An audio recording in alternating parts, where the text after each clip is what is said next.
Bonjour à tous et bienvenue sur ma chaîne YouTube, ma première vidéo et première vidéo de 2025 aussi, donc bonne année à tous, meilleurs vœux pour cette année qui je l'espère pour moi va être enrichissante. Je me lance sur YouTube pour un nouveau concept.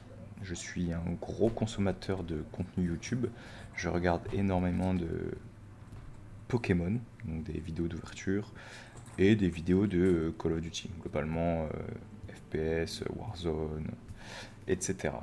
Le seul problème, c'est que je suis vite lassé d'un seul contenu en one shot, si on peut dire. Donc une vidéo d'ouverture Pokémon, le mec qui va juste ouvrir ses boosters, lire le nom des cartes une à une et that's it, c'est chiant quoi. Donc je speed up tout le temps la vidéo, je mets en x2, j'écoute pas réellement ce que le mec dit et je regarde juste globalement le taux de drop. C'est un peu la même chose pour les vidéos Call of Duty, c'est qu'au bout d'un moment, je sais pas, je m'emmerde parce qu'il n'y a pas suffisamment de contenu qui m'intéresse. Et je me suis dit, mais pourquoi pas essayer de combiner les deux. Donc, du contenu Call of Duty avec une ouverture Pokémon, tout en apportant un aspect podcast débat au-dessus de la vidéo. Donc, théoriquement, tes yeux sont occupés, soit par l'ouverture Pokémon, soit par le gameplay Call of Duty ou peut-être même les deux, et en même temps, tes oreilles vont m'écouter aborder un sujet. Donc je vais pas juste dire ah là j'ai tué quelqu'un, ah là j'ai eu telle carte, parce que je trouve ça lassant et j'essaye de faire un contenu pour les personnes qui pourraient s'approcher de mon profil. Voilà. Pour ma personne, j'ai un petit passif, j'ai fait un peu de live Twitch, il fut un temps. Malheureusement, j'ai arrêté parce que j'avais plus trop le temps ni les ressources nécessaires pour faire des streams fluides. Donc j'ai préféré arrêter. Et là, finalement, avec cette idée, je me suis fixé un petit objectif sur 2025, c'est de faire des vidéos au rythme de une vidéo toutes les 2 semaines, une vidéo par mois en fonction de ce que je peux produire. Parce qu'évidemment, ça va dépendre à la fois des contenus Call of Duty et des ouvertures Pokémon.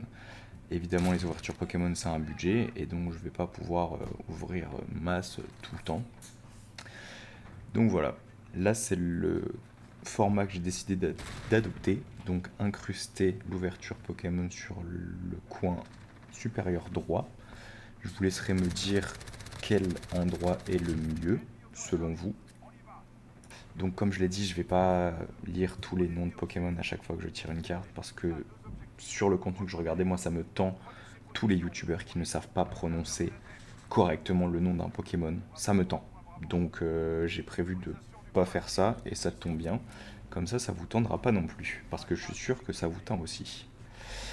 Et au niveau du contenu, je préfère être franc avec vous. Je ne ferai pas non plus de giveaway pour essayer de référencer un maximum mes vidéos car je ne compte pas en faire mon activité principale. C'est juste pour le plaisir parce que j'ouvre beaucoup de Pokémon et je joue énormément à Call of Duty. Donc je me suis dit pourquoi pas essayer de mixer les deux. Puis ça me permet sur mon temps libre d'essayer d'en apprendre plus sur le montage vidéo, montage audio. D'ailleurs, je me suis battu un peu avec le micro pour essayer d'avoir quelque chose de qualitatif, même si j'ai l'impression que c'est encore pas ouf ouf. Donc c'est un des points sur lesquels j'aimerais m'améliorer prochainement. Donc bien sûr, j'attends vos retours en commentaire si vous aviez des propositions d'amélioration. Pour parler un peu plus du contenu Pokémon, je vais plus s'ouvrir pour mon plaisir, parce que comme je l'ai dit avant de créer ma chaîne YouTube, j'ouvrais pour le plaisir. Je suis un collectionneur et je vais pas décider d'ouvrir tous les items comme beaucoup de youtubeurs peuvent le faire sur YouTube, d'essayer de sortir des exclus, ouvrir tous les coffrets qui sortent. C'est hors de mon budget et de toute manière ça ne m'intéresse pas. Il y a des coffrets que je trouve claqués au sol. Ça, on pourra en discuter aussi en débat sur les meilleurs items ou en tout cas mes items préférés. Parce qu'il y a des coffrets dernièrement que je trouve claqués. Alors qu'à l'inverse, par exemple, ce coffret Ursaking que je trouve magnifique. Le coffret est joli, il a une vibe Halloween magnifique.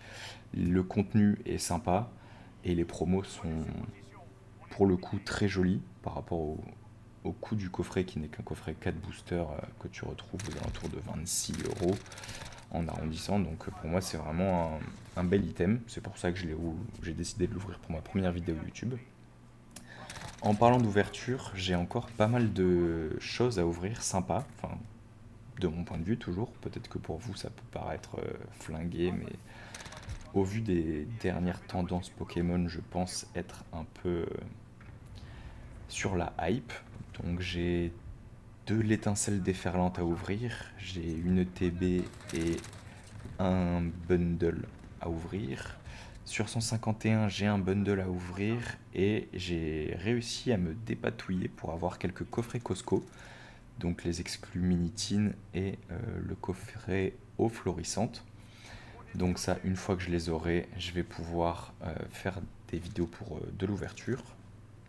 Ensuite, j'ai aussi quelques coffrets Zénith Suprême, ainsi que quelques Pokéballs Q4, il me semble. Donc les dernières Pokéballs où on avait deux boosters EB et un booster Faille Paradox. Donc je vous laisse me redire dans l'espace commentaire ce que vous préféreriez que j'ouvre sur ma prochaine vidéo. Donc soit via commentaire, soit par rapport à un commentaire qui serait le plus liké. Je peux vous dire à l'avance que mon prochain gameplay Call of Duty sera aussi une nucléaire. Spoiler, je fais la nucléaire sur ce gameplay, ce sera sûrement dans le titre d'ailleurs. Et en parallèle de tout ça, je pourrais aussi vous proposer plusieurs anecdotes par rapport à ma collection Pokémon, parce que c'est vrai que j'ai pas mal d'anecdotes sympas et croustillantes à vous raconter sur comment j'ai pu me procurer tel ou tel item, notamment une ETB 151 par exemple, ou encore l'UPC Milou, toujours de la collection 151. C'est là où j'ai un peu repris de manière active. Ou par exemple le booster Blister Étincelle Déferlante que je suis en train d'ouvrir, qui était le dernier que j'ai croisé à Monoprix quand je suis allé faire quelques courses il n'y a pas longtemps. D'ailleurs la nuque vient de pop. J'ai chopé le dernier blister, c'était le moment où ça commençait à être en pénurie partout. Et petite dinguerie qui va tomber dans ce booster. Je vous laisse quelques instants pour découvrir ce qui va tomber. Je suis plutôt content de la pioche pour le coup. Pour terminer sur Pokémon, vous n'êtes pas sans savoir que la future collection qui sort le vendredi 17 janvier, en tout cas pour la première salve de produits, c'est Évolution Prismatique, donc EV 8.5, qui va, je pense, retourner un peu le game. Ça va être compliqué d'en avoir. Et là, bim, le petit Pikachu full art. Donc voilà, je suis très content. Là, on a commencé la vidéo avec les vœux et je vais terminer sur une de mes résolutions qui est justement de faire vivre cette chaîne YouTube. Donc si le concept vous plaît, n'hésitez pas à me mettre dans les commentaires des pistes d'amélioration. Je cherche à produire le meilleur contenu possible via ce pseudo nouveau concept, donc de 3 en 1. Donc si ça vous plaît, n'hésitez pas à vous abonner, partager. Puis on peut se retrouver sur ma prochaine vidéo. Allez, ciao ciao.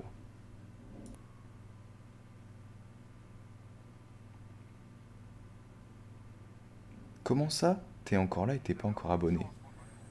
Non mais ça va pas le faire là mon gars. Allez, je te laisse t'abonner pour ce magnifique gameplay là. On chope la victoire alors qu'il y a 260. C'est pas commun ça. Allez, peace.